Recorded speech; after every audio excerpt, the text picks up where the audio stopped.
Lumabas siya sa kampanya at sinabi niya, dalawa lang ang plataforma niya.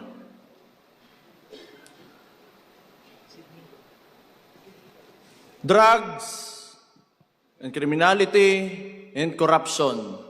Tatlo pala. Bobo ako sa mat eh.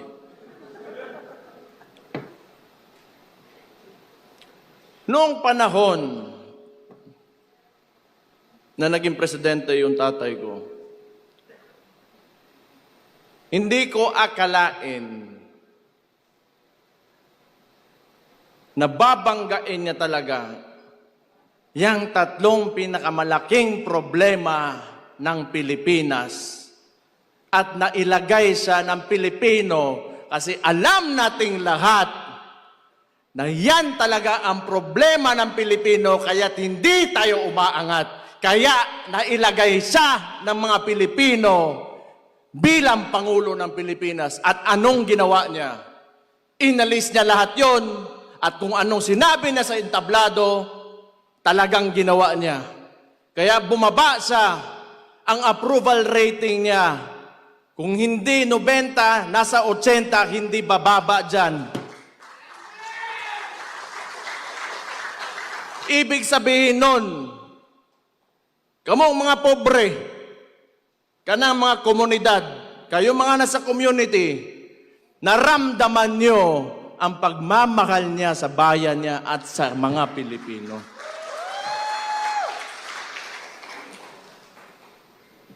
Ngayon, because my father, his core is a lawyer.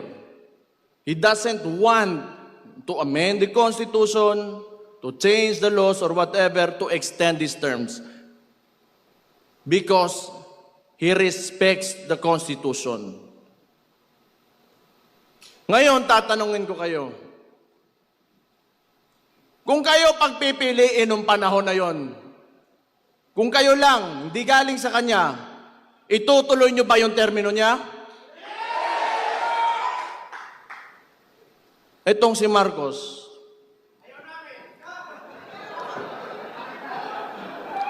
ganun buang na ni. Buang, adik, ingon pa sa iyang igsoon, bangag, sirayong puwet, diverculitis, kung ano-ano pinapasok siguro dyan. Ano achievement nito? Binalik yung droga, binalik yung kriminalidad, binalik yung korupsyon. At ngayon yung putang inang yan, gusto pa magpatagal ng termino niya. Magaling din. Sa kawalang hiyaan ang pukin ng inang yan. Ganito kasi yan. Ang gobyerno, panahon ni PRD, dinicentralize niya. Meaning, power and influence, hindi tawag, utang ina ng kabalo sa tawag ng English ang yawa. Hindi lahat nasa capital. So that, especially the budget, the allocations, lahat aangat. Etong si Marcos kasi,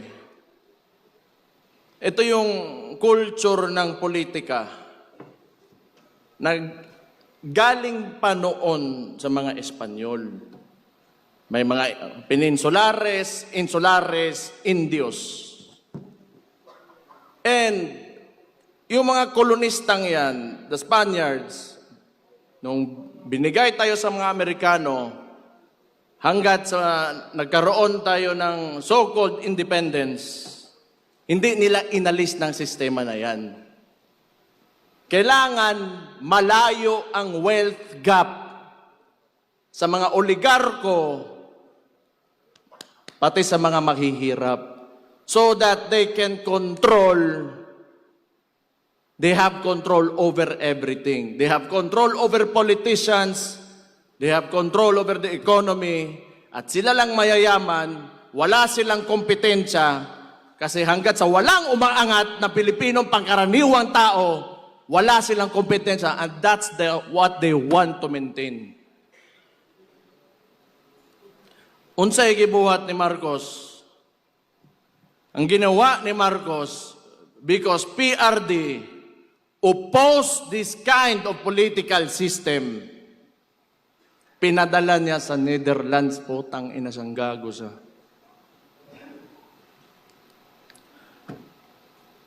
Mali and Niger had a joint statement that the ICC is an instrument of neo-colonial powers on the hands of imperialism. Tanawan ninyo, ano pang bumalik dito sa Pilipinas? EDCA sites. Kung kailan yung panahon ngayon, nagkakagulo, nagmamahal yung preso doon sa Gulf area, sa Middle East. And they want to bring war here in the Philippines. Nagtatayo ng mga military bases. And there's rumors that they want to put up a military base in the Davao region. For what? Who will benefit from war? Ito kasing si Marcos, they want us divided. That's why, yung independence ng Mindanao, do not subscribe to that, sinasabi ko sa inyo. Lahat tayo Pilipino. Bago pa dumating yung mga dayuhan dito sa Pilipinas, Pilipino na tayong lahat. Ito, kaya sinabi ko yan, nagbanggit ako ng Amerikano, sasabihin na naman nila, pro-China kami, pro-China ako. Tatanungin ko lang kayo, yung Scarborough Shoal na yan, it is documented in a cabinet meeting. Andun si Trillanes, si Ochoa. They were questioned by Enrile during the time of Aquino. Noong panahon ni PRD, may annexation ba? May expansion ba na nangyari sa China? Wala. And yet they accuse us. No. It's because si PRD wanted an independent foreign policy. That's why he was taken to the ICC.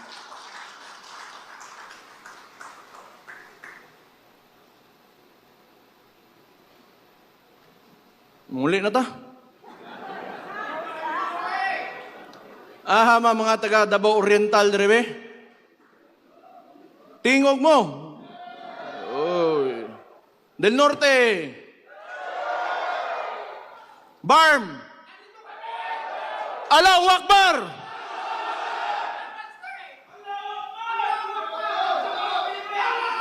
Davao del Sur. Uy, gibutang mo mas likod, luuya gud ninyo. Occidental. Usara ka buok. Di, bitaw. Ang sinasabi ko lang, si PRD kasi binangga talaga yung mga issues ng Pilipinas that have been encumbering us from, socio-economic growth.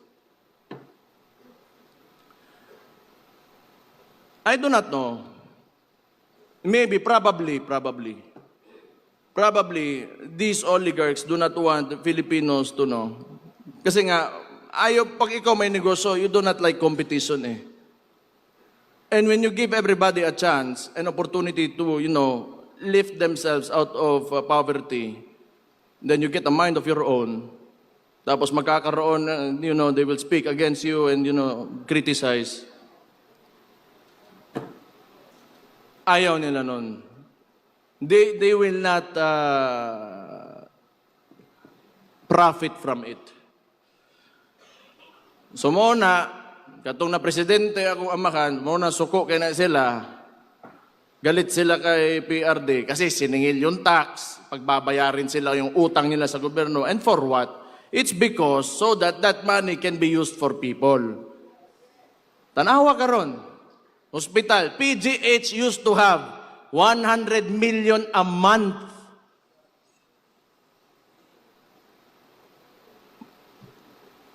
Nasaan ngayon? 60 billion, nakita nyo kanina. Kinuha sa PhilHealth. Minimum wage earner. Kung magkasakit ka, bibili mo ng gamot. Ano pambili mo ng bigas ngayon? Ano pang gastos mo sa eskwelahan ng anak mo?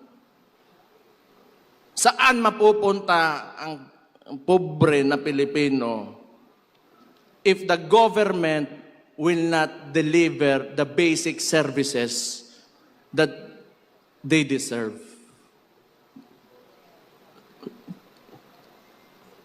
Do you think, pag ito tuloy-tuloy pa rin, may bansa pa tayo? Do you think na we will have, our children will live in a future where they can live comfortably?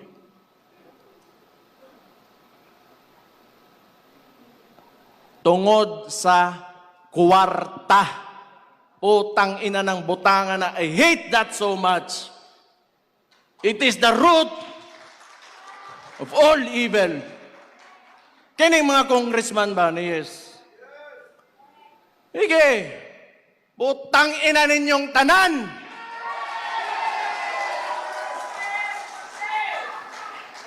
Kamo, musod mo og politika, papasok kayo ng politika, para mong kwarta lang. Bakit nandyan pa kayo? Bakit? You just want yourself to, like, you want everybody to see that you have a better house, a better car, you are richer than anyone else in your community? Yan lang? Para sa kinabukasan ng bayan natin? Utang ina, umalis na kayo dyan.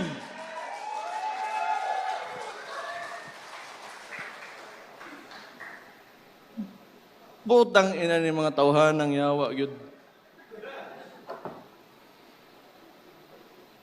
Yun po si Mike Defensor.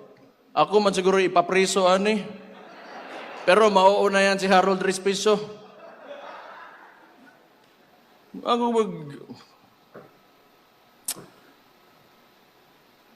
I'm really sick and tired of politics. Noon pa naman yan, before I naging vice mayor ako.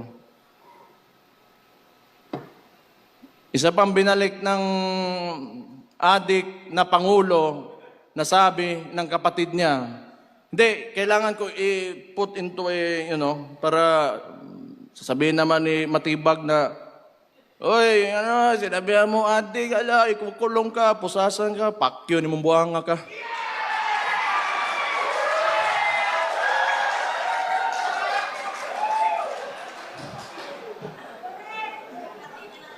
Bisaya pa, lo ni mo, choy.